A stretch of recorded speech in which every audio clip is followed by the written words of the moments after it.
पहिलं एक्सरसाइज आहे बघा, स्टडी ऑफ प्लांट सेल. म्हणजे सोपे प्रॅक्टिकल्स आहेत फिजिओलॉजीचे. तर व्यवस्थित लक्ष द्या, आपण व्यवस्थित घेऊ प्रॅक्टिकली. ओके, काही इम्पॉर्टंट असेल वगैरे तर मी सांगत जाईन, त्यावेळी नोट डाऊन करून घ्या तुम्हाला.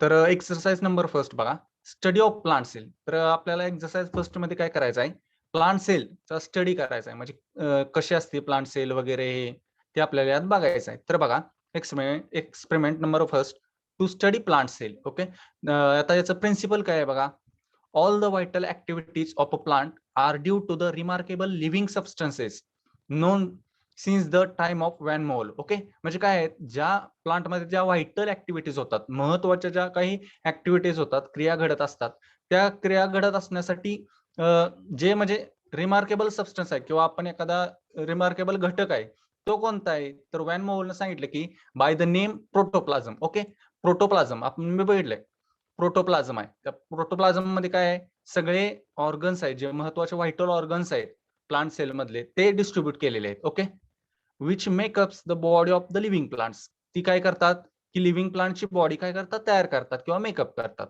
The protoplasm is not uniformly distributed in the body of plant but is organised into small units. Okay, well म्हणजे युनिफॉर्मली असं डिस्ट्रीब्युशन प्रोटोप्लाझमचं नाही, पण ते कसं आहे, into small units. Small units म्हणजे त्याचं ऑर्गनायझेशन झालेलं आहे. Okay, which is called as protoplast. Okay, protoplast त्यांना म्हटलं जातं.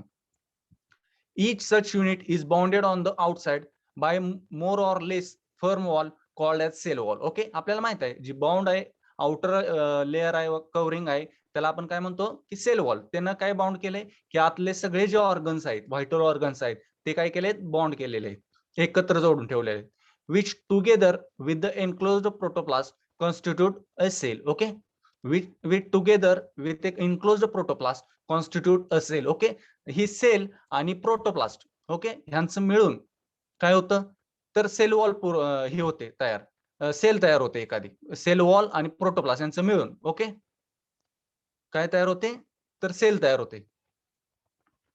आणि जर a cell without cell wall म्हटलं की आपण काय म्हणतो, प्रोटोप्लास्ट त्याला म्हणतो. Okay, a cell without cell wall म्हटलं की प्रोटोप्लास्ट, आणि cell with protoplast, cell wall with protoplast त्याला म्हटलं जातं सेल, टोटल कॉन्स्टिट्यूट. ओके, त्यानंतर बघा मटेरियल्स काय आहेत, ओनियन बल्ब म्हणजे ओनियन कांदा, glycerine, saffron, weak iodine solution, dropper, forceps, distilled water, needle, brush, glass slide, cover slip, compound microscope, blotting paper आणि वॉच ग्लास, एवढं मटेरियल आपल्याला लागणार आहे. तर आता प्रोसिजर बघूया आपण स्टेप बाय स्टेप, बघा कशी करायची. बघा, strip off epidermis in the form of peelings from an inner scale of an onion bulb with the help of forcep, pour some distilled water into a watch glass. Okay, काय करायचं, strip of करायचं. Epidermal म्हणजे वरचा जो covering आहे तो strip of करून घ्यायचा, काढायचा. त्यानंतर त्याच्या खाली जे पिलिंग्स आहेत, ओके, ते इनर स्केलचं ते काढून घ्यायचं फोर्सेपच्या मदतीनं, आणि ते काय करायचं, वॉच ग्लास मध्ये ठेवायचं, आणि त्यामध्ये थोडंसं वॉटर ऍड करायचं, डिस्टिल्ड वॉटर. ओके, त्यानंतर बघा, mount the epidermis in the watch glass containing distilled water. Okay, mount the epidermis, तो इपिडर्मिस लेअर आहे आपण काढलेला, तो काय करायचा, वॉच ग्लास मध्ये करायचा, विच कंटेनिंग डिस्टिल्ड वॉटर, की ज्यामध्ये डिस्टिल्ड वॉटर प्रेझेंट आहे. त्यानंतर बघा, add a few drops of saffron in solution into another watch glass by using a dropper or a brush and transfer the epidermal peels in it. Okay, काय करायचं, दुसऱ्या एका watch glass मध्ये काय करायचं, सॅफ्रन इन सोल्युशन घ्यायचं ड्रॉपरच्या मदतीनं, आणि त्यात ते काय करायचं, ब्रशच्या मदतीनं जे दुसऱ्या वॉच ग्लास मध्ये इपिडर्मल पील आपण जो काढलेला होता तो त्या सॅफ्रॅनिन सोल्युशन मध्ये ट्रान्सफर करायचा. Allow it to remain in the safranin solution for 30 seconds, 30 सेकंदासाठी ते राहून द्यायचं तसंच, so that the peels are stained, म्हणजे स्टेनिंग होण्यासाठी. ओके, सॅफ्रॅनिनचा महत्वाचा रोल काय, स्टेनिंग एजंट आहे, तो स्टेन होण्यासाठी म्हणजे कलरिंग एजंट. ओके, कलर प्राप्त होण्यासाठी. म्हणजे काय होतं, जर आपण स्टेनिंग केलं एखादे सेल वगैरे असेल तर ते त्यातले जे पार्ट्स आहेत, ओके, त्या सेल मधले पार्ट्स आहेत ते आपल्याला विजिबल म्हणजे मायक्रोस्कोप खाली आपल्याला क्लिअरली विजिबल असतात, म्हणून ते स्टेनिंग करणं गरजेचं असतं. त्यानंतर बघा, take some peels from the safranin solution using the brush and place in the watch glass containing distilled water. Okay, काय करायचं, take some peels from the safranin solution using the brush and place in the watch glass containing distilled water. Distil water असलेल्या watch glass मध्ये घ्यायचं. त्यानंतर काय करायचं बघा, put 2 to 3 drops of glycerine. Okay, 2 ते 3 ड्रॉप्स ग्लिसरीनचे at the centre of dry glass slide. Okay, glass slide असते आपली, त्या ग्लास स्लाइडच्या मध्ये काय करायचं, 2 ते 3 ड्रॉप्स ग्लिसरीनचे घ्यायचे. Okay, and place 1 piece of peel on the slide containing glycerine. Okay, त्या ग्लिसरीनवर काय करायचं, एखादा पीस ऑफ पील घ्यायचा, आपण जो घेतलेला होता इपिडर्मल लेअरचा ओनियन बल्बचा, तो त्याच्यावरती फिक्स करायचा. ओके, ठेवायचा. त्यानंतर बघा, take a cover slip and place it gently on the peel. Okay, cover slip घ्यायची, ती कशावर ठेवायची, त्या place it gently on the peel, त्या पील वरती ठेवायची with the aid of needle. Okay, निडलच्या सहाय्याने ती व्यवस्थित झाकून घ्यायची. त्यानंतर remove the extra glycerine using a piece of blotting paper. Okay, blotting पेपरच्या सहाय्याने एक्स्ट्रा झालेला आहे जे साईडला वगैरे येतं बघा असं, ते काय करायचं, पुसून घ्यायचं, काढून टाकायचं. त्यानंतर बघा, place this glass slide on the stage of compound microscope. Okay, compound मायक्रोस्कोपला काय करायची, ती ग्लास स्लाइड आहे ती फिक्स करायची. Okay, and examine under the high power. Okay, high पॉवरला ते आपण एक्झामाइन करायची किंवा पाहायची. त्यानंतर बघा, study the form and arrangement of cells. त्यानंतर काय करायचं, आपण स्टडी करायचा form and arrangement of cells, make out the cell wall and the semi transparent protoplasm and vacuoles. Okay, make out the cell. त्यानंतर काय करायचं आहे तुम्ही, की सेल वॉल आणि जे काय सेमी ट्रान्सपरंट प्रोटोप्लाझम आहे किंवा व्हॅक्युल्स आहे ते फाइंड आउट करायचं. Add a drop of weak iodine solution to a mount and make out the nucleus. Okay, त्यानंतर काय करायचं, आयोडीन सोल्युशन ड्रॉप करायचं, सोडायचं त्यावर, त्या स्लाइड वरती, आणि ते माउंट करायचं मायक्रोस्कोपला, कंपाऊंड मायक्रोस्कोपला, आणि विजिबल करायचं. तुम्हाला त्यावेळेस काय दिसणार, तर न्यूक्लियस तुम्हाला विजिबल होईल अशा वेळी. Hairs from gourd or luffa species may be similarly examine. म्हणजे ज्या पद्धतीने ओनियन बल्बचं आपण एक्झामिनेशन केलं, त्या पद्धतीनेच आपण गार्ड किंवा लुफा स्पेसिस जे आहेत क्रॉप, त्याचं पण एक्झामिनेशन आपण करू शकतो. ओके, अशा पद्धतीने step by step he procedure आहे. त्यानंतर तुम्हाला ते प्लांट सेल विजिबल होईल. ओके, प्लांट सेल विजिबल झाल्यानंतर तुम्ही काय करायचं आहे, की त्याचे डायग्राम काढायची, म्हणजे कशा पद्धतीने आहेत ऑर्गन्स वगैरे दिसत आहेत, त्यानुसार तुम्ही एक डायग्राम तयार करायची आणि त्या पद्धतीने तुम्ही कन्क्लुजन द्यायचं. ओके, आता ऑब्झर्वेशन काय काय घ्यायचं यात, तर बघा, there are large number of regularly shaped cells. Okay, there काय, number of large regularly shaped cells आहेत laying side by side. Okay, ऍडजेसंटच आहेत, साइड बाय साइड आहे. By each and cell has a distinct cell wall. Okay, प्रत्येक सेलला त्याची काय distinct अशी स्वतःची अशी एक काय सेल वॉल आहे प्रत्येक सेलला. Okay, distinct nucleus is present on the periphery of each cell. Okay, periphery मध्ये म्हणजे त्या आतील भागात काय, एक प्रत्येक असा डिस्टिंक्ट न्यूक्लियस आहे. ओके, प्रत्येक सेलला असा डिस्टिंक्ट न्यूक्लियस आहे present. Lightly stained cytoplasm is observed in each cell. Okay, lightly stain म्हणजे थोडेफार असं स्टेनिंग झालेला cytoplasm. Okay, other than the organs. Okay, जो सेल मधला पार्ट आहे असा, की जो ऑदर दॅन द ऑर्गन्स आहेत, ऑर्गन सोडले, मायटोकॉन्ड्रियल गोल्गी बॉडी असेल, एंडोप्लाझमिक रेटिक्युलम असेल, असे जे ऑर्गन सोडून जो पार्ट आहे, ओके, त्याला म्हटलं जातं cytoplasm, which will be observe. A large vacuole is present at the center of each cell. Okay, a large vacuole is present at the center of each cell and it is surrounded by the cytoplasm. Okay, large vacuole तुम्हाला दिसेल center of the each cell and which is surrounded by the cytoplasm. Liquid fluid न ते surround केलेलं असेल. Okay, व्हॅक्युअलला म्हटलं जातं holding bin of cell. Okay, व्हॅक्युअलला, कारण त्यामध्ये जे फूड्स वगैरे जे एक्स्ट्रा जे आहे किंवा वॉटर वगैरे आहे ते एक्स्ट्रा स्टोअर केलं जातं, म्हणून त्याला होल्डिंग बीन ऑफ सेल असं म्हटलं जातं व्हॅक्युअलला. ओके, एमसीक्यूच्या दृष्टीने महत्वाचं, एमसीआर ला विचारतात. ओके, तर कंक्लुजन मध्ये काय येणार, इथं तुम्ही डायग्राम काढली पाहिजे प्लांट सेलची, एक नीट अँड लेबल डायग्राम इथं काढली पाहिजे.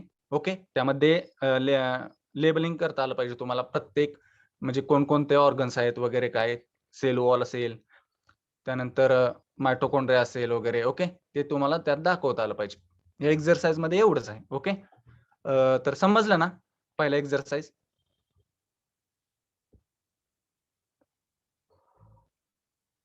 सुयोग, योगेश, जयदीप,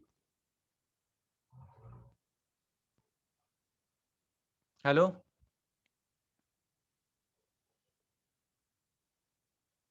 सुयोग,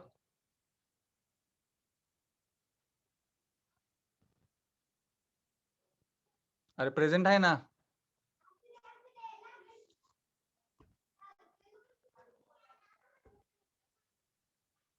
सुशांत, प्रणय, योगेश. होय सर समज. Okay okay okay. फास्ट होतंय का नाही ना, समजतंय ना व्यवस्थित? होय समजते. हळू स्लो घ्या जरा. स्लो घेऊ का? हा. ओके ओके चालेल घे.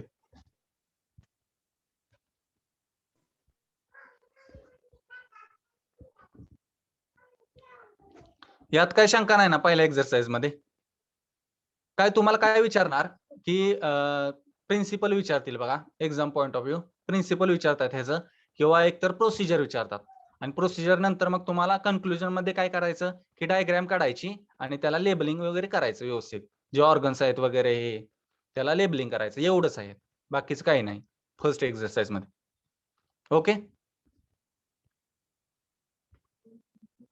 त्यानंतर आपण दुसरा एक्सपेरिमेंट बघूया, to study the plastids. Okay, to study the plastids, प्लास्टिडचा स्टडी करायचा आपल्याला. Okay okay. तर प्लास्टिड्स आपल्याला माहित आहे दोन टाईपचे आहेत, एक क्लोरोप्लास्ट आणि एक क्रोमोप्लास्ट. ओके, कलरिंग एजंट कोणते? टू स्टडी द प्लास्टिड, आपल्याला स्टडी करायचा प्लास्टिडचा, त्यामध्ये दोन आहेत. कुठले आहेत? पहिला आहे तर क्लोरोप्लास्ट. ओके, दुसरा आहे तो क्रोमोप्लास्ट. ओके, आता बघा, strip off epidermis of a young leaf of tradescantia or hydrilla. Okay, hydrilla किंवा ट्रॅन्डिस्कॅशिया जी प्लांट आहे. ओके, त्याचं काय करायचं आपल्याला, इपिडर्मल लेअर म्हणजे इपिडर्मल काय म्हणजे वरचा सरफेस स्ट्रिप ऑफ करून घ्यायचा आहे यंग लीफ मधला or moss plant, and observe the chloroplast filling the cells. Okay, जे क्लोरोप्लास्ट आहेत ते आपल्याला ऑब्झर्व करायचे and note down their size म्हटले ते. ओके, फॉर्म आणि साईज त्याचा नोट डाऊन करायचा. त्यानंतर काय क्रोमोप्लास्टचं कसं आहे, cut thin section of carrot root. Okay, carrot root आहे त्याचा एक कट घ्यायचा सेक्शनचा थिन रूट, कुठला तर रूट नियर द रूटचा. Okay, outer skin or peel the पेरिस and the pericarp of capsicum. Okay, red चिलीचा पेरिकार्प जो वरचा पील आहे तो घ्यायचा.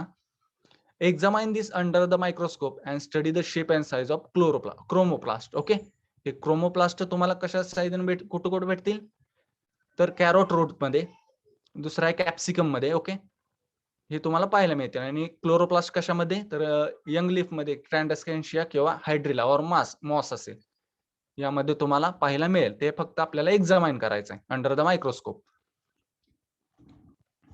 ओके, त्यानंतर बघा आता रिप्रेझेंटेटिव्ह ऑफ प्लांट सेल. आपल्याला बघा इथं प्लांट सेलची डायग्राम दिलेला आहे. त्यामध्ये बघा रायबोझोम आहे, न्यूक्लिअर पोर दिल्या, न्यूक्लियस आहे, न्यूक्लिओलस आहे. ओके, त्यानंतर रफ एंडोप्लाझ्मिक रेटिक्युलम आहे. ओके, त्यानंतर सायटोप्लाझम दाखवलाय बघा, प्लाझ्मा मेम्ब्रेन दाखवल्या, सेल वॉल आहे, मायटोकॉन्ड्रिया आहे, वेसिकल्स दाखवलेत, क्लोरोप्लास्ट दाखवलाय बघा इथं ग्रीन क्लोरोप्लास्ट आहे वरती, स्मूथ एंडोप्लाझ्मिक रेटिक्युलम आहे, गॉल्गी अपॅरेटस आहे, व्हॅक्युल आहे बघा मोठं, त्यानंतर मायक्रोट्युब्युल्स आहेत. ओके, ही सेल आहे. तर ह्यात काय organelles in the plant cell. Okay, आपण हे आता बघा थिअरीला सगळं बघितले. हे थिअरीला आपण जे ऑर्गॅनेल्स आपण सगळे डिटेलमध्ये बघितलेत बघा, त्याचं फंक्शन काय आहे, त्याचं स्ट्रक्चर कसं आहे. ओके, कुठं सापडतात ते आपण थिअरीला हे बघितलेलं आहे, म्हणजे आपल्याला थिअरीला हे झालेलं आहे, पण तुम्हाला प्रॅक्टिकल मध्ये सुद्धा आहे. त्यामध्ये मग आपण काय करूया, फक्त एक ओव्हरलुक घेऊया याचं, कारण हे आपण सगळे बघितले डिटेलमध्ये. ओके, सेल बघितलं, सेल वॉल बघितलंय. ओके, त्यानंतर आपण फक्त जे महत्वाचे पॉईंट आहेत त्यातलेच आपण हे बघूया. काय पहिले काय सेल आहे. Okay, plant cells have cell wall. Okay, cell wall असते. ओके, त्यात काय आहे, covered with animal cells which do not have a cell walls. Okay, animal मध्ये आपल्याला माहिती आहे सेल वॉल नसतेच. And prokaryotic cells, bacteria which do not have cell wall, बॅक्टेरियामध्ये पण सेल वॉल नसते. फंक्शन्स काय आहे त्याचे, the main function of plant cell wall are, आपल्याला माहिती आहे मेकॅनिकल सपोर्ट देणं, मेकॅनिकल सपोर्ट प्लांटला देणं हे त्याचं मेन काम आहे. ओके, त्यानंतर बघा दुसरा आहे ते प्लाझ्मा मेम्ब्रेन. बघा फंक्शन्स ऑफ प्लाझ्मा मेम्ब्रेन बघा.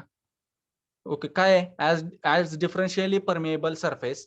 Okay, the plasma membrane controls movement of solutes in and out of the cell, synthesis and assembly of a cell wall components. Okay, काय करायचं आहे, control the movement of solute, सोल्यूटची movement control करायचं काम कोण करतं तर प्लाझ्मा मेम्ब्रेन करते. ओके, त्यानंतर बघा प्लाझ्मोडेस्माटा. बघा काय, plasmodesmata are tiny strands of cytoplasm. हे सायटोप्लाझमचे काय आहेत, tiny strand size that pass through pores, जे पोर मधून म्हणजे पोकळीतून पोर मधून पास होतात in a plant cell wall, forming connections or pathways or connection तयार करतात. त्या पोर्स मधून पासून त्याचं एक नेटवर्क तयार करतात ते स्वतःचं. त्याला काय म्हटलं जातं? कनेक्शन्स और पाथवे बिटवीन ऍडजस्टंट सेल, दोन सेलच्या मध्ये. त्यानंतर पुढे बघा, हे बघितलं आपण काय ते outer layer of cell. Okay, हे जे आपण बघितले सेल असेल, त्यानंतर प्लाझ्मा मेम्ब्रेन किंवा प्लाझ्मोडेस्माटा म्हणजे सेल वॉल असेल, ते काय आहेत? आउटर लेअर ऑफ सेल आहेत. त्यानंतर बघा इनसाइड द सेल काय आहे बघा? सायटोप्लाझम महत्वाचा बघा constituent. The cytoplasm is the part of a plant cell that includes all the contents of the cell within the cell membrane. Okay, but outside of the nucleus of the cell. Okay, within the cell बघा cell मध्येच, त्या sale मेम्ब्रेनच्या आतील फक्त काही सोडून म्हटलंय त्यांनी की आउटसाइड द न्यूक्लियस सोडून, आणि विदिन द सेल मेम्ब्रेनच्या आतील जो पोर्शन आहे त्याला म्हटलं जातं cytoplasm. Okay, therefore it therefore include cytosol. Okay, म्हणजे काय आहे हे? काय? It is the semi fluid part of the cell cytoplasm. Okay, semi fluid part आहे सायटोसोल म्हणजे. ओके, त्यानंतर बघा हे आपण बघितलं सायटोप्लाझम थोडक्यात. त्यानंतर व्हॅक्युअल. ओके, व्हॅक्युअल आपल्याला माहित आहे, a cell vacuole can occupy a large portion of the total volume of cell that is 90%. आपण बघितलं किती मोठा आहे, सेंटरला असते. आपण बघितलं किती आहे तर 90% जवळजवळ पोर्शन ते ऑक्युपाय करते of the volume of the some mature plant cell. Each vacuole is enclosed by a vacuolar membrane called as tonoplast. Okay, हे सुद्धा बघा एमसीक्यूच्या दृष्टीनं तुम्हाला MCR ला विचारतात की vacuole is enclosed by vacuolar membrane is called as dash dash dash. तर काय म्हणतात त्याला? टोनोप्लास्ट म्हणतात. ओके, मेम्ब्रेनला टोनोप्लास्ट म्हणतात. त्यात काय काय असतंय बघा, कंटेंट्स ऑफ व्हॅक्युअल काय काय आहे? सेल सॅप आहे.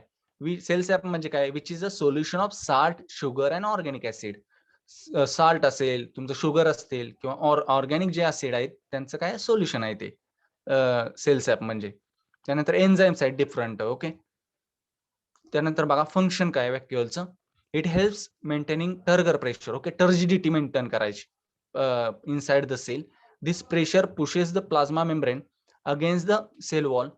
Plants need turgidity to maintain rigidity. Okay, turgidity ही महत्वाची आहे, कारण प्लांट रिजिड असं भक्कमपणे उभा राहण्यासाठी काय त्याला टर्जिडिटी, आतून भक्कमपणा आला पाहिजे, त्यासाठी काम कोण करतं? व्हॅक्युअल. ओके, त्याला होल्डिंग बिन ऑफ सेल असं म्हटलं जातं. आपण बघितली, कारण सेल सॅप वगैरे त्यात असते सगळं, त्याला होल्डिंग बिन म्हणतात. त्यानंतर सेल न्यूक्लियस काय आहे? The nucleus is the control centre. Okay, अतिशय महत्वाचा पार्ट आहे सेलचा, की control centre of the eukaryotic cell, plant cell, animal cell, but not bacterial cell. Okay, not bacterial cell which do not have a membrane bound cell nucleus. Okay, membrane bound असं cell nucleus नाही हा. तर functions काय आहे cell न्यूक्लियसचा? The cell nucleus controls the activity of the cell by regulating protein synthesis within the cell. Okay, ह्या सेलचं महत्वाचं कंट्रोलिंग ऑर्गन कोणता आहे तर तो म्हणजे cell nucleus. All the vital activities, ज्या सगळ्या व्हायटल ऍक्टिव्हिटीज आहेत. आता बघितलं न्यूक्लियस मध्ये आपण बघितलं DNA RNA पण येणार, म्हणून हेरिडिटरीच्या संदर्भात सुद्धा जे महत्वाचे कॅरेक्टर्स आहेत ते सुद्धा कोण कंट्रोल करतं तर न्यूक्लियस कंट्रोल करतं. त्यानंतर बघा आता स्ट्रक्चर काय न्यूक्लियसचं? Each cell nucleus is surrounded by membrane, nuclear membrane that is also known as the nuclear envelope. त्याला काय म्हणायचं? आउटर लेअर आहे त्याला न्यूक्लिअर एनव्हलप म्हणायचं. The content of nucleus, so inside the nuclear membrane includes DNA as a, आपल्याला माहिती आहे DNA काय आपलं genetic material, deoxyribose nucleic acid in the form of genes and nucleolus. Okay, in the form of काय असतात? Jeans. It is a segment of DNA. Okay, gene कशाला म्हणतात? It is a segment of DNA. DNA चा हा segment आहे की ज्याच्यावर काय हेरिडिटरी इन्फॉर्मेशन काय असते कोडेड केलेले असते आणि ट्रान्सफर करायचं काम केलं जातं. ओके, त्यानंतर बघा nucleolus. Okay, the nucleolus is located within the nucleus and it is the site of synthesis of बघा ट्रान्सफर RNA, रायबोझोमल RNA आणि रायबोझोमल सब युनिट्स. ह्याचं काय करायचं काम करते तर साइट ऑफ सिंथेसिस कशा कशाच करतं तर RNA transfer, tRNA, rRNA. Okay, याचं काम करतं सिंथेसिस. कोण? न्यूक्लिओलस इनसाइड द न्यूक्लियस असतो. त्यानंतर बघा न्यूक्लिअर मेम्ब्रेन बघा एन्क्लोजिंग द न्यूक्लियस, न्यूक्लियसला एन्क्लोज करणार. तर बघा the nuclear membrane is also known as the nuclear envelope सुद्धा म्हटलं जातं. And encloses the contents of the nucleus of the cell. Okay, ते काय करतात? It enclose the contents of the nucleus of the cell. न्यूक्लियसमध्ये जे contents आहेत वेगवेगळे त्यांना एन्क्लोज एकत्रित करण्याचं काम कोण करतं? तर न्यूक्लिअर मेम्ब्रेन किंवा न्यूक्लिअर इन्व्हलप करतं. त्यानंतर बघा separating the contents of nucleus from the rest of the cell. Nuclear pores is the nuclear membrane enables various substances. Okay, nuclear मेम्ब्रेनला काय असतात बघा? व्हेरियस न्यूक्लिअर पोर्स असतात. तर ह्या न्यूक्लिअर पोर्सचं काम काय आहे? तर काय करतात ते बघा, such as nutrients and water waste products आहेत त्यांचं पास आउट किंवा इन, म्हणजे जे न्यूट्रिएंट्स असतील ते इन टेक आउट करायचं म्हणजे आत घ्यायचं, आणि जे वेस्ट प्रोडक्ट असतील ते बाहेर टाकायचं काम कोणाच्या माध्यमातून केलं जातं? तर न्यूक्लिअर पोर्सच्या माध्यमातून केलं जातं. त्यानंतर बघा रफ एंडोप्लाझ्मिक रेटिक्युलम काय आहे? तर rough endoplasmic reticulum is the site of protein synthesis. Okay, which takes place within the ribosome attached to the surface of rough endoplasmic reticulum. कशाला? रायबोझोम वरती ते अटॅच असतात. Okay, rough endoplasmic reticulum as well as storage of proteins and preparation of secretion of this proteins. Okay, स्टोरेजचं काम करतं प्रोटीनच्या किंवा सिक्रेशनच्या. जे storage केले प्रोटीन त्याचं सिक्रेशनचं काम करतं. त्यानंतर बघा smooth endoplasmic reticulum. Smooth endoplasmic reticulum is the site of lipid म्हणजे फॅटचं synthesis and secretion within the cell. Okay, बघा रफ एंडोप्लाझ्मिक रेटिक्युलमचा काय रोल? तर प्रोटीनचं स्टोरेज आणि त्याचं सिंथेसिस. तर स्मूथ एंडोप्लाझ्मिक रेटिक्युलमचं काय काम आहे? तर साइट ऑफ लिपिड सिंथेसिस म्हणजे फॅटचं सिंथेसिस करणं आणि त्याचं सेलमध्ये सिक्रेशन करणं हे काम आहे कोणाचं? स्मूथ एंडोप्लाझ्मिक रेटिक्युलमचं. त्यानंतर बघा महत्वाचा organ mitochondria. Okay, mitochondria are the structures found in both plant and animal cell. Both plant आणि ॲनिमल सेल मध्ये सुद्धा हा फाउंड होतो. They are bounded by double membranes, the inner of which is folded. Okay, inner membrane कशी आहे? Folded आहे. Okay, inner membrane folded आहे inwards, आतल्या साईडला फोल्ड झालेले आहे, फॉर्मिंग प्रोजेक्शन्स. ओके, त्याला काय आपण म्हणतो? क्रिस्टी म्हणतो. ओके, आपल्याला माहित आहे बाहेरची मेम्ब्रेन सोडली तर आतली मेम्ब्रेन कशी आहे? फोल्डिंग आहे. इनर फोल्डिंग असतात, सिरीज ऑफ इनर फोल्डिंग असतात. तर त्या फोल्डिंग्सला काय म्हटलं जातं? तर क्रिस्टी म्हटलं जातं. Okay, cristae. Hence the representation of mitochondria in diagrams, म्हणजे दिले आपल्याला डायग्राम. यात बघा सुरुवातीलाच डायग्राम दिल्या, ह्यात बघा मायटोकॉन्ड्रिया. आता यात तुम्हाला स्पष्ट दिसत नाही, पण आपण सेलची डायग्राम जे बघितली होती मागल्या त्यात दिसते बघा. इनर फोल्डिंग असतात त्याला क्रेस्टी म्हटलं जातं. Okay, the function of mitochondria is energy production. Okay, आपल्याला माहित आहे आपण काय म्हणतो? मायटोकॉन्ड्रियाला काय म्हटलं जातं? पॉवर हाऊस ऑफ सेल सुद्धा म्हटलं जातं. एनर्जी प्रोडक्शनचं काम आहे त्याचं. Mitochondria contains enzyme systems needed to synthesis adenosine triphosphate. Okay, एटीपीच्या माध्यमातून ते काय करतं? एनर्जी प्रोडक्शन करायचं काम करतं. Okay, within cell varies with the type of cell. Okay, सेलच्या टाईपवरती क्वांटिटी मायटोकॉन्ड्रियाची किती प्रमाणात आहे ते व्हॅरी होतं. ओके, त्यानंतर बघा आता क्लोरोप्लास्ट बघा, महत्वाचा हा एक organ. Chloroplast are the site of photosynthesis. Okay, chloroplast काय आहे? महत्वाचा आहे. फोटोसिंथेसिस साइट आहे, साइट ऑफ फोटोसिंथेसिस आहे. इथं फोटोसिंथेसिस केलं जातं within the plant cell. Chloroplast are very important part of plant cell. Some cells includes up to 50 chloroplast. Okay, एका सेलमध्ये किती असतात? 50, जवळजवळ 50 क्लोरोप्लास्ट असतात. The number of chloroplast per cell varies according to the type of cell. Okay, type of sale नुसार ते chloroplast vary होतं. Okay, इथं दिलेत बघा प्लास्टिड कोणते कोणते आहेत. तर इटिओप्लास्ट आहे, प्रोप्लास्टिड्स आहेत, क्रोमोप्लास्ट आहे, क्लोरोप्लास्ट आहे. ओके, ल्युकोप्लास्ट आहे, त्यानंतर अमायलोप्लास्ट आहे, असे प्लास्टिड्स आहेत डिफरंट. फंक्शन काय आहे? They are plentiful in leaf cells that receive sunlight as opposed to root cells that do not receive light. Okay, light receive करणं आणि अन्न तयार करायचं वनस्पतींचं काम काय करतं, कोण करतं, तर क्लोरोप्लास्ट. आपल्याला माहित आहे chloroplast are type of plastid. They are also other types of plastids, not all of which are present in a plant cell. म्हणजे सगळे जे आपण पाठीमागे जे बघितले, जे इटिओप्लास्ट आहेत, प्रोटोप्लास्ट आहेत, ते सगळेच प्रेझेंट असतात असं नाही प्लांटमध्ये. ओके, त्यातले काही जण प्रेझेंट असतात. which are present in all plant cells but all of which are derived from proplastids. Okay, proplastids पासून ते डिराइव्ह केले जातात. त्यानंतर बघा गॉल्गी बॉडी. ओके, किंवा गॉल्गी अपॅरेटस म्हटलं जातं, गॉल्गी कॉम्प्लेक्स सुद्धा त्याला म्हटलं जातं. The Golgi apparatus of a cell is sometimes called the post office. Okay, post office म्हटलं जातं, okay, of the cell, or is more generally described as a packaging organelle. Okay, जे various food material येतं किंवा जे आपण म्हटले nutrients वगैरे जे येतं सेलमध्ये, त्यांना पॅकेज करायचं आणि वेगवेगळ्या ऑर्गन्सला ते डिस्ट्रीब्यूट करायचं. त्याचं म्हणजे ते त्याची मुवमेंट करायची, ते ट्रान्सफर करायचं वेगवेगळ्या ऑर्गनला. काम कोण करतं, तर गॉल्गी बॉडी करते. ओके, म्हणून त्याला काय म्हटलं जातं, post office or packaging organelle of a cell म्हटलं जातं. Because it's play role in transporting proteins. Okay, प्रोटीन्सचा ट्रान्सपोर्टेशन मध्ये महत्वाचा रोल ह्या प्ले करतं.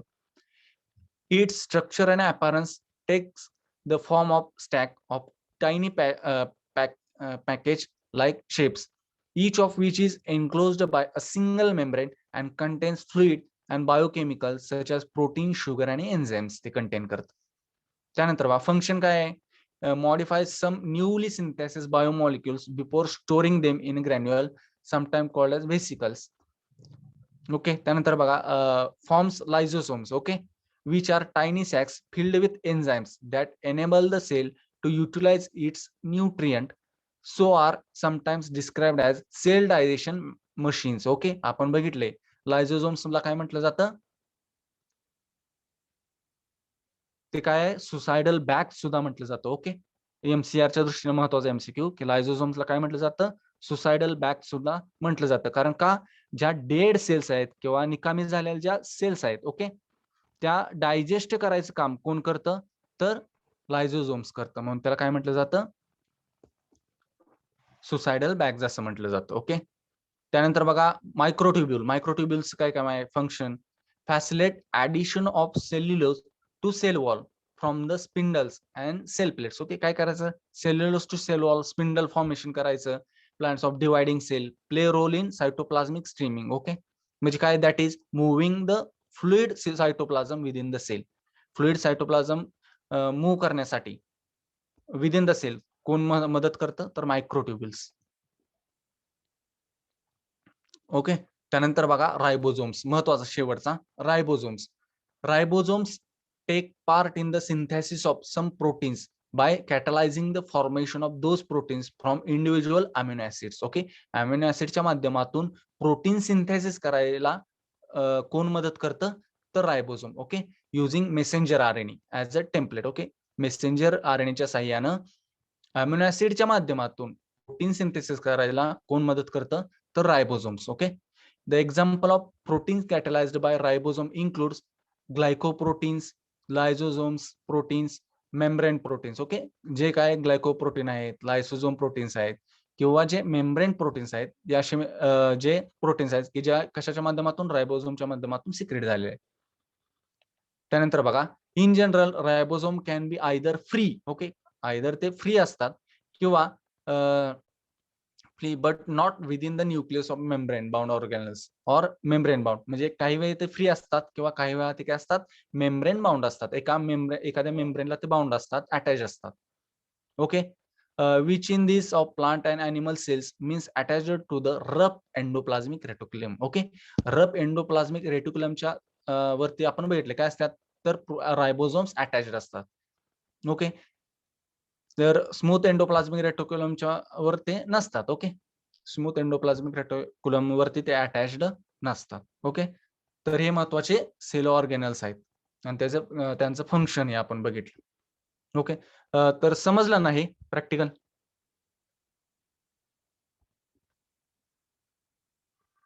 हॅलो हॅलो सुयोग, ओंकार. हो सर समजतंय सर. ओके चालेल.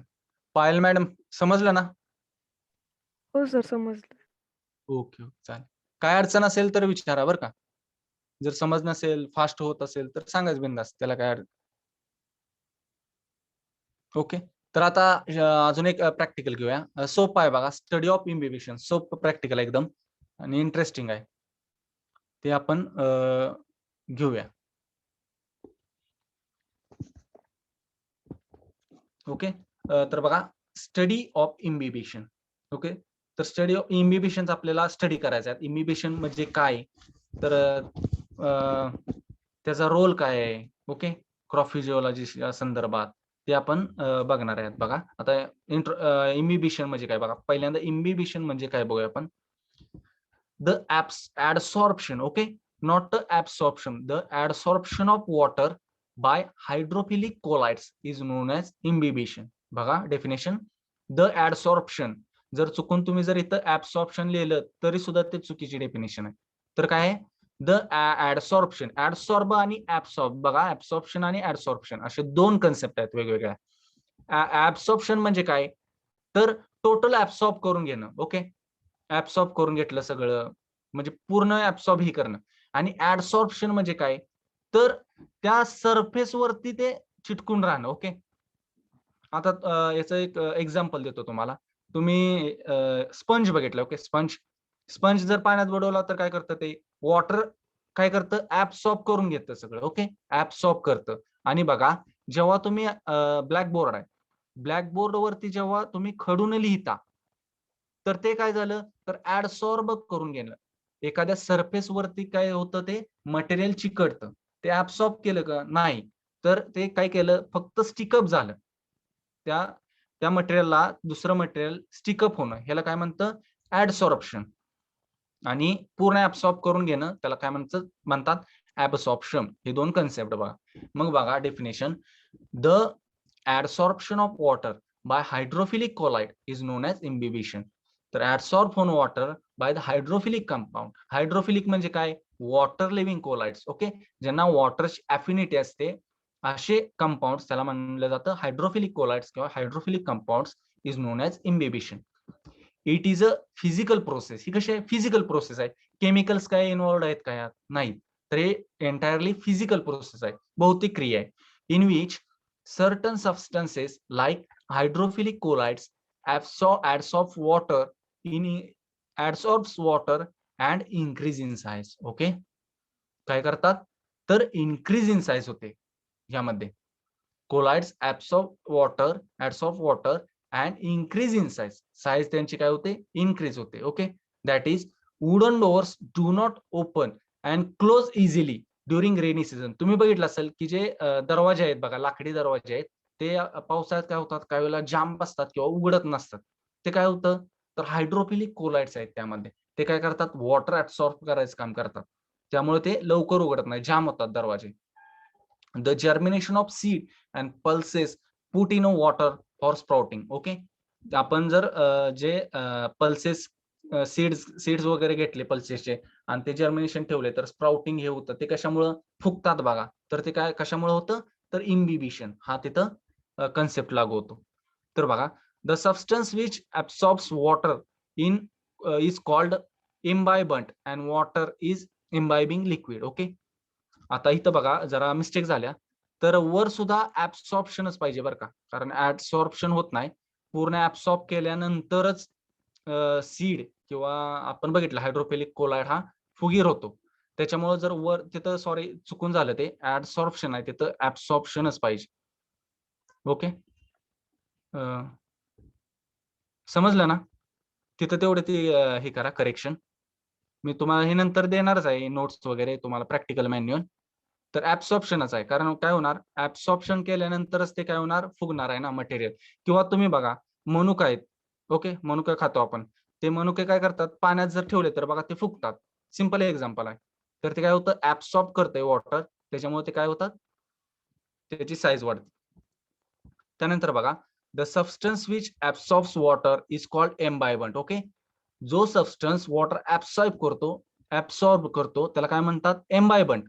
आणि जे वॉटर आहे त्याला काय म्हणायचं, इम्बायबिंग लिक्विड. ओके, जे सबस्टन्स आहे जे वॉटर ऍब्सॉर्ब करतं त्याला म्हणतात एम्बायबंट, आणि जे वॉटर आहे त्याला काय म्हणतात, एम्बायबिंग लिक्विड म्हणतात.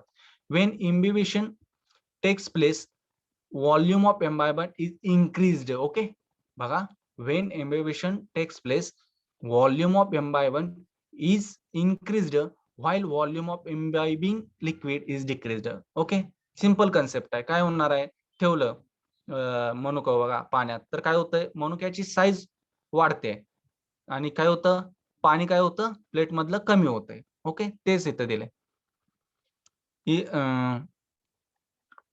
असं का होतं बघा, व्हॉल्यूम डिक्रीज होतं, but their total volume is more as compared to final volume, because बघा त्यांचा टोटल व्हॉल्यूम आहे, जो फायनल व्हॉल्यूम आहे is more as compared to the total volume is more as compared to the final volume, because some liquid is held in intermolecular space and the kinetic energy of molecule is given out as a heat. Okay, त्याचा total volume हा कसा आहे, more आहे as compared to the final volume. कारण काय होतं, जे liquid absorb करून घेतलेलं आहे, एम्बायबिंग एजंट आहे, त्यानं जे लिक्विड ऍब्सॉर्ब केलेलं आहे, तर त्यातलं थोड्याफार प्रमाणात काय होतं, in the form of heat ते रिलीज केलं जातं वातावरणात. Okay, in the form of heat काय केलं जातं, ते वातावरणात रिलीज केलं जातं. त्यामुळे काय होतं, जे टोटल व्हॉल्यूम आहे तो कसा असतो, ग्रेटर असतो as compared to the final volume, final volume पेक्षा जास्त असतो. तर imbibition of water increases the volume of imbibement due to the pressure is created which is known as imbibitional pressure. त्याला काय म्हणायचं, imbibitional pressure. ते pressure तयार होतं, ऍब्सॉर्ब करतं वॉटर, त्यालाच म्हणायचं, जे सेल मध्ये प्रेशर तयार होतं त्याला म्हणतात imbibitional pressure.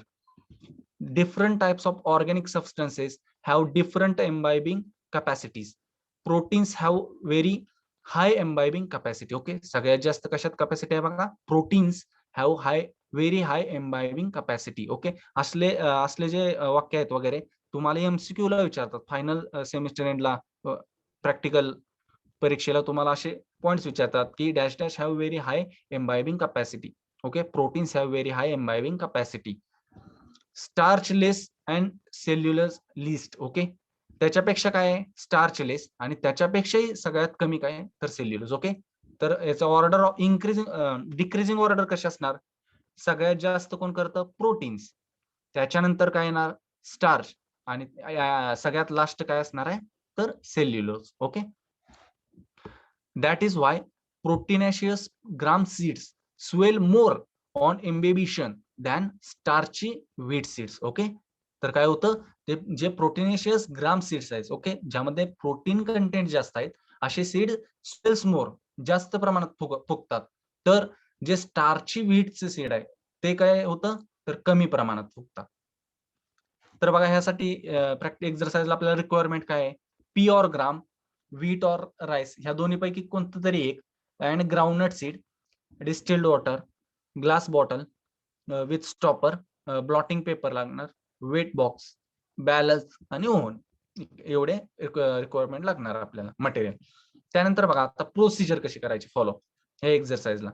बघा, take handful of pea or gram. Okay, थोड्याफार प्रमाणात पी ऑर ग्रामचं सीड घ्यायचं. ओके, त्यानंतर व्हीट किंवा राईसचं आणि ग्राउंडनटचं घ्यायचं seed, and dry them in a oven at 103 degree Fahrenheit. Okay, 103 degree फॅरनहाइटला ते काय करायचं, ओव्हनला ड्राय करायचं.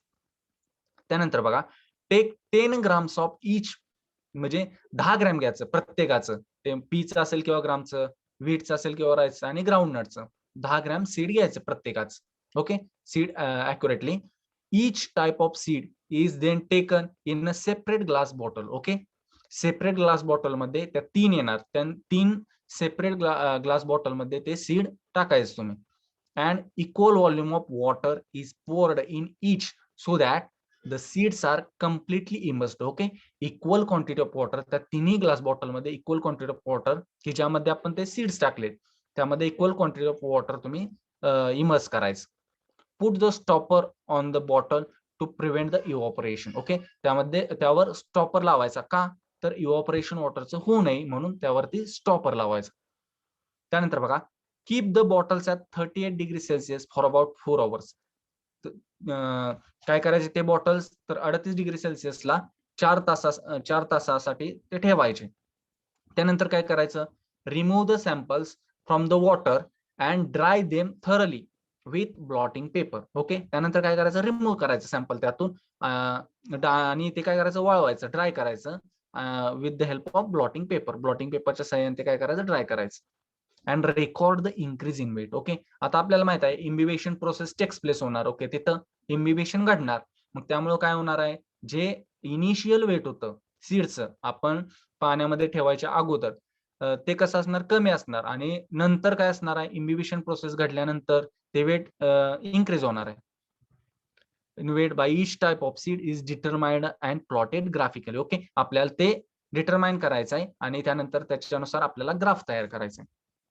ओके, त्यानंतर बघा प्रॅक्टिकल युटिलिटी, म्हणजे हे इम्बिबेशन का शिकायचं आपल्याला यात, तर काय आहे बघा, ह्याचं प्रॅक्टिकल युटिलिटी कशासाठी आहे, तर imbibition is utilised for preparing pulses for the sprouting purpose. Okay, आपल्याला जर बघा तुम्हाला जर्मिनेशन पर्सेंटेज वगैरे जर काढायचं असेल तर काय होतं, आपल्याला हे इम्बिबेशन हे महत्वाचा कन्सेप्ट आहे. तर स्प्राउटिंग किती प्रमाणात होतंय वगैरे हे आपल्याला त्याच्या माध्यमातून समजू शकतं. म्हणून किंवा germination of any type of seed germination, जर आपल्याला सीड जर्मिनेशन टेस्टिंग करायचे असेल तरी सुद्धा हा इम्बिबेशन हा महत्वाचा कन्सेप्ट आहे. त्या ठिकाणी आपण हा इम्बिबेशन कन्सेप्ट वापरू शकतो, म्हणून हा शिकायचा आहे आपल्याला प्रॅक्टिकल मध्ये.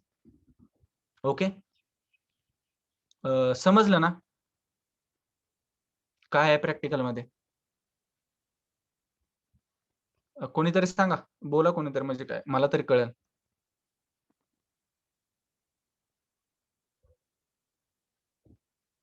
हॅलो,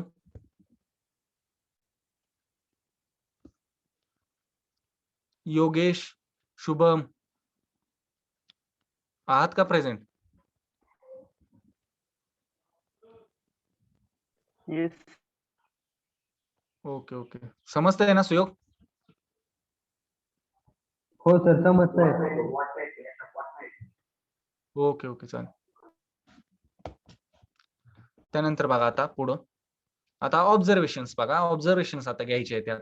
आता बघा दिलेत आपल्याला serial number, name of the crop दिले, initial weight of seed sample in gram, final weight of a seed sample in gram, त्यानंतर difference in weight in gram, आणि त्यानंतर आहे कॉलम आहे amount of water imbibed per gram of seed, आणि शेवटचा आहे percentage increase in weight by each type of seed. Okay, आता बघा यात पहिला दिलाय पी ऑर ग्राम, किंवा आपल्याकडे समजा पी वाटाणा किंवा ग्राम आहे, हरभरा आहे, त्याचं आपण 10 ग्रॅम घेतलं. ओके, 10 ग्रॅम घेतलं, ड्राय केलंय ओव्हनला 103° फॅरनहाइटला. त्यानंतर वीटचं घेतलं समजा 10 ग्रॅम, त्यानंतर ग्राउंडनट, असे 3 सीड्स आपण घेतलेले आहेत 10 ग्रॅम.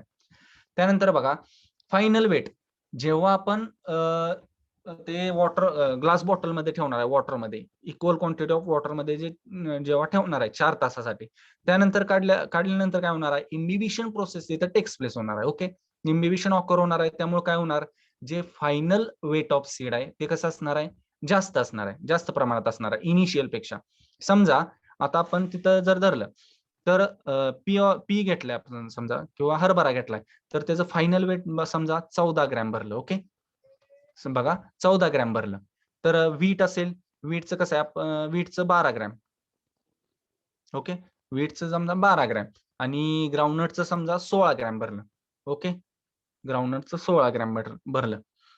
तर बघा आपण एक कन्सेप्ट शिकलोय बघा, म्हणजे असे ऑब्झर्वेशन तुम्हाला येणार की जे प्रोटीनेशियस जे सीड्स आहेत त्यामध्ये कसं आहे, इम्बिबिशन जास्त प्रमाणात होतं. ओके, आपण बघितलंय बघा की प्रोटीनेशियस जे आहेत त्यामध्ये इम्बिबिशन ही प्रोसेस जास्त प्रमाणात होते, त्यानंतर स्टार्च आणि त्यानंतर सेल्युलोज. ओके, असा हा क्रम आहे उतरत्या क्रमाने. त्यानंतर आपण बघितलं मग कसं आहे, पी मध्ये बघा 14 ग्रॅम आहे, तर वीट मध्ये किती आहे, 12 ग्रॅमच आहे. ओके, कमी आहे त्या म्हणजे ऍज कम्पेरेबल टू पी ग्राम असेल किंवा पी असेल किंवा ग्राउंडनट आहे त्याच्यापेक्षा कमी आहे, आणि ग्राउंडनट मध्ये सगळ्यात जास्त प्रोटीन कंटेंट आहे ना, त्याच्यामुळे कसं आहे, सगळ्यात जास्त इम्बिबिशन टेक्स प्लेस झालंय. ओके, आता बघा आपण हे घेतल्या व्हॅल्यू 14, 12 आणि 16. Okay, final weight. त्यानंतर डिफरन्स इन वेट कसं, तर ते डिफरन्स काढायचा, म्हणजे कसं आलं 14 - 10, इकडे 12 - 10, आणि त्यानंतर काय 16 वजा 10, त्यानंतर काय डिफरन्स काय येणार त्यातला 4, 2 आणि 6 ग्रॅम. ओके, 4, 2 आणि 6 ग्रॅमचा डिफरन्स इन वेट येणार. ओके, त्या कॉलम मध्ये. त्यानंतर बघा amount of water imbibed per gram of seed. Okay, amount of water imbibed per gram of seed. Okay, तर काय केलं पाहिजे बघा, फायनल वेट किती आहे आपलं 14 ग्रॅम आलंय. ओके, फायनल वेट 14 ग्रॅम आहे आणि आपलं इनिशियल वेट किती आहे तर 10 ग्रॅम आहे. ओके, जर बघा final weight divided by initial weight केलं तर आपल्याला काय निघणार आहे तर पर ग्रॅम ऑफ सीड मध्ये वॉटर किती एम्बाइब्ड झाले हे आपल्याला निघणार आहे. आलं लक्षात? बघा जरा लक्ष द्या इथं की आपल्याला बघा इनिशियल वेट दिलंय, फायनल वेट आपण कन्सिडर केलं किती 14, 12 आणि 16 ग्रॅम. त्यानंतर डिफरन्स काढला दोन्हीतला 4, 2 आणि 6 ला. त्यानंतर बघा amount of water imbibed per gram of seed. बघा पर ग्रॅम ऑफ सीड तर बघा 14 ग्रॅम आहे फायनल वेट आणि इनिशियल वेट किती आहे 10 ग्रॅम आहे. मग काय आहे बघा तर 14 भागिले 10 केल्यानंतर आपल्याला किती येणार 1.4 ग्रॅम. म्हणजे हे काय येणार तर प्रत्येक सीडनं किती वॉटर एम्बाइब केले.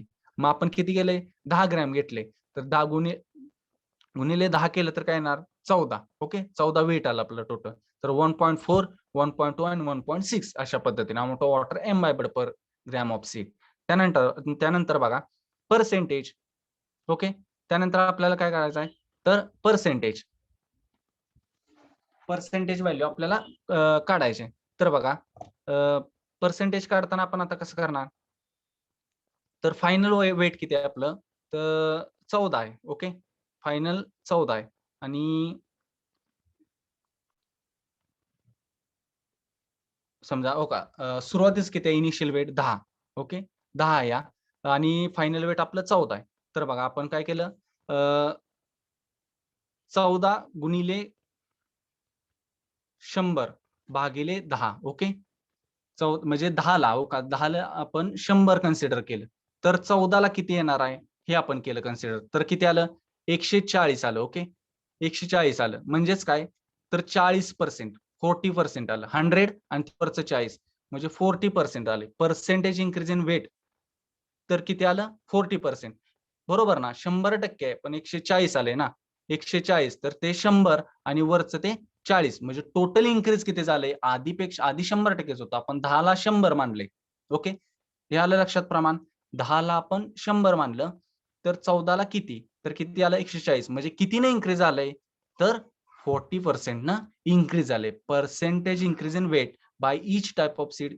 पहिल्या ग्राम मध्ये किती आहे 40%, दुसरं तसंच काढलं तर किती येणार आहे 20% येणार. ओके, आलं लक्षात.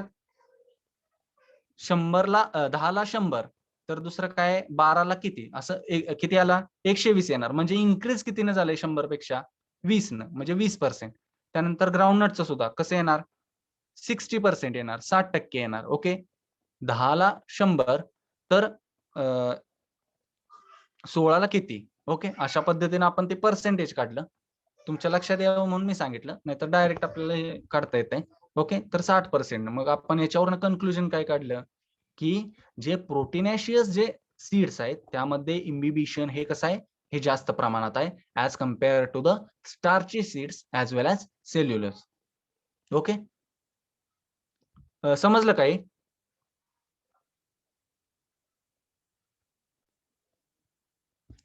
हॅलो, हो सर समजतंय ना? सिंपल ह्याच्यात सांगितलं एकदम. ते तुम्ही लक्षात ठेवा. या व्हॅल्यूज आहेत म्हणजे तुम्हाला ते विचारतील. आता कसं प्रॅक्टिकल घेणं कोविडमुळे शक्य नाही, तर तुम्हाला म्हणजे सांगितलं मी व्यवस्थित कसं कसं करायचं. त्यानंतर आपण काढलं. आपण ज्या पद्धतीने आपण बघितलं होतं की जे इम्बिबिशन जे कन्सेप्ट आहे इंट्रोडक्शन मध्ये त्या पद्धतीनेच आले ना व्हॅल्यू. ज्या प्रोटीनेशियस आहेत सीड्स त्यामध्ये इम्बिबिशन हे जास्त प्रमाणात आहे as compared to the starch as well as सेल्युलस.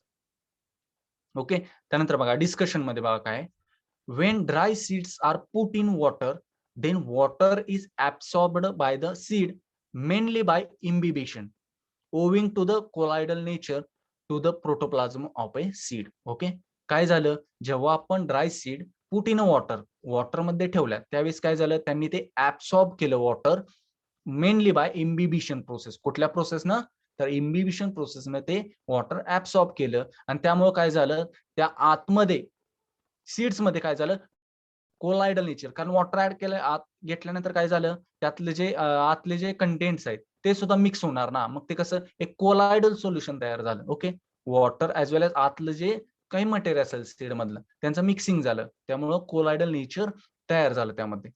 As a result seed becomes rigid and osmotically active. Okay, त्यामुळे काय झालं, as a result seed become turgid. Okay, turgid आणि फ्लॅसिड आपण बघितलंय बघा स्टोमॅटल ओपनिंग अँड क्लोजिंग मध्ये, turgid आणि flaccid condition.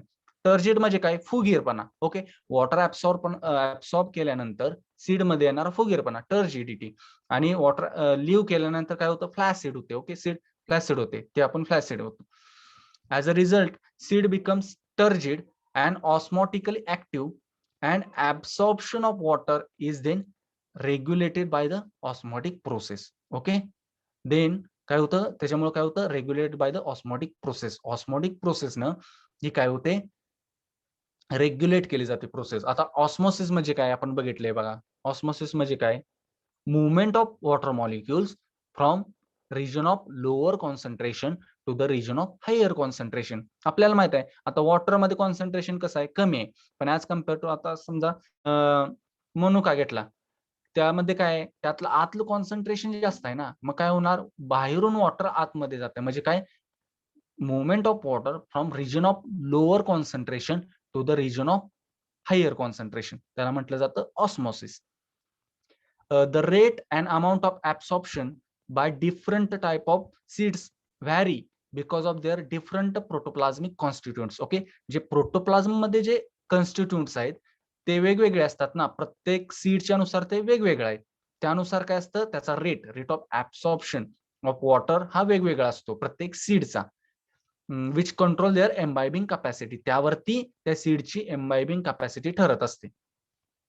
त्यानंतर बघा, results of the present experiment shows that the percentage of absorption of water is maximum in case of proteinaceous seeds. Okay, आपण बघितलं, the result of present experiment shows that the percentage of absorption of water is maximum in case of proteinaceous seed and minimum in case of fatty seeds. Okay, minimum कशात आहे, fatty seeds मध्ये, आणि maximum proteinaceous seeds मध्ये. The proteins and polypeptides are hydrophilic colloids. तर कशामुळं असं झालं, जास्त प्रमाणात का प्रोटीन केलं, तर they contains the hydrophilic colloids. Okay, hydrophilic म्हणजे काय, की ज्याला वॉटर बद्दल अफिनिटी आहे, आवड आहे, असे सबस्टन्सेस. ओके, हायड्रोफिलिक कोलाइड्स म्हणजे काय, ज्याला वॉटर बद्दल अफिनिटी आहे, आवड आहे, असे सबस्टन्स म्हणजे काय, हायड्रोफिलिक कंपाऊंड्स किंवा कोलाइड्स. म्हणून जास्त प्रमाणात ऍब्सॉर्प्शन ऑफ वॉटर कोणी केलं, proteinaceous सीड्सने. Cellulose and starch also absorb water strongly to the surface of these hydrophilic compounds. पण ऍज कम्पेअर टू प्रोटीनेशियस कसं आहे, ते कमी प्रमाणात करतात, पण ते कमी प्रमाणात आहे. ओके,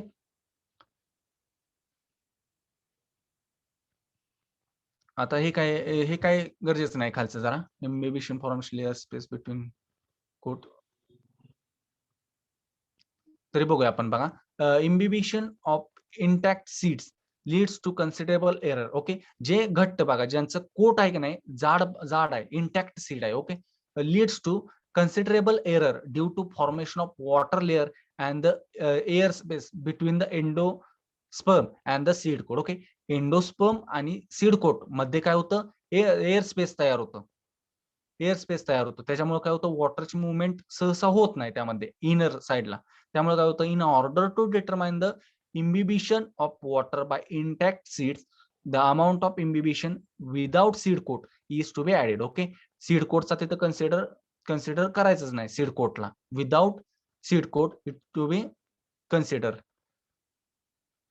त्यानंतर बघा, effect of seed coat on imbibitions can be studied by setting experiment with seed coat and without seed coat. Okay, the effect of seed coat on imbibition can be studied, कशाच्या माध्यमातून study केला जातो, by setting experiment with seed coat or without seed coat. आपण बघितलं, seed coat intact seed असेल तर seed कोटची आवश्यकता नसते, म्हणजे नको आहे तिथं, सीड कोट कन्सिडर आपण करत नाही.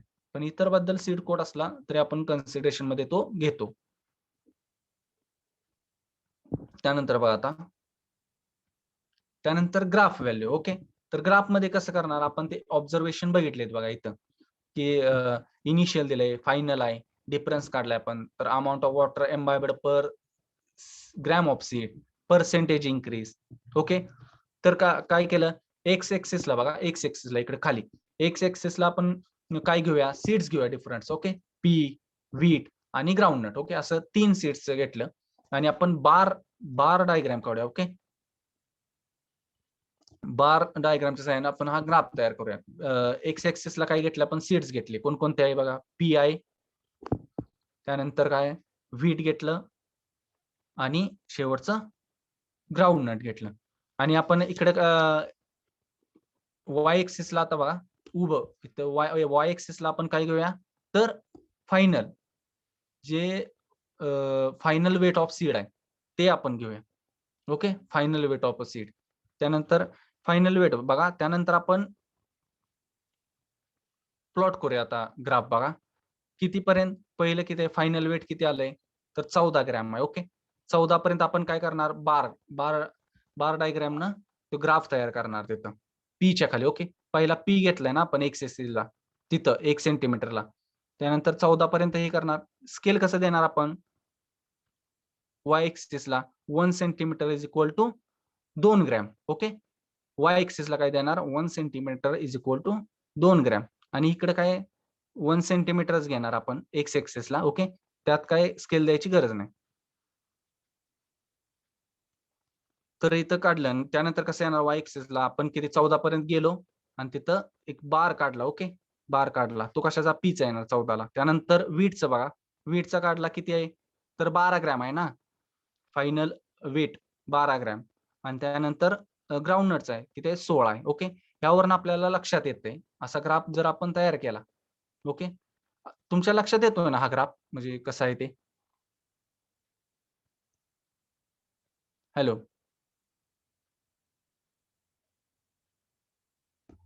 हॅलो फ्रेंड्स, कोणीतरी सांगा एकानं, म्हणजे लक्षात येतो ना तुम्ही.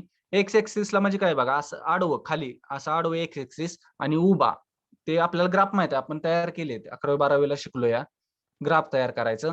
तर एक्स एक्सिसला खाली काय येणार, पी, व्हीट आणि ग्राम येणार. ओके, हे 3 सीड्स आपण घेतलेत. आणि उभ्या बघा वाय एक्सिस वर काय येणार आपण, तर स्केल दिला की 1 centimetre is equal to 2 gram. तर आपण बघितलं की फायनल व्हॉल्यूम किती आलाय आपला, तर पीचा 14 ग्रॅम आहे, व्हीटचा किती आहे 12 ग्रॅम आहे आणि ग्रामचा किती आहे 16 ग्रॅम आहे. तर आपण ते बार एक काढला, बार पीला किती 12 पर्यंत गेलो आणि 14 पर्यंत गेलो आणि तिथे एक बार काढला. तसंच व्हीटला काढला आपण 12 ग्रॅमला, तसंच ग्राउंडनटला काढला 16 ग्रॅमला. ह्याच्यावरून आपल्याला दिसतंय ना की काय आपले एम काय, इम्बिबिशन सगळ्यात जास्त कशामध्ये होते हे पाहायचं. मग आपल्याला कळतंय ग्राम म्हणजे काय, प्रोटेन्शियस सीड आहे, त्यामध्ये जास्त प्रमाणात आहे as compared to the starch. आता व्हीट वगैरे ह्यामध्ये काय आहे, स्टार्च आहे ना, त्यामध्ये कसं आहे कमी प्रमाणात आहे. ह्यामधून आपण इझिली डिटेक्ट करू शकतो की इम्बिबिशन प्रोसेस ही प्रोटेनेशियस सीड्स मध्ये जास्त प्रमाणात आहे as compared to the starch or cellulose. Okay, हे कन्क्लुजन आहे यामागचं. तर समजलं नाही. हो सर. ओके, व्यवस्थित समजलं ना सगळं. हो. ओके ओके, चालतं. 1 मिनिट, मी जरा स्क्रीनशॉट काढतो.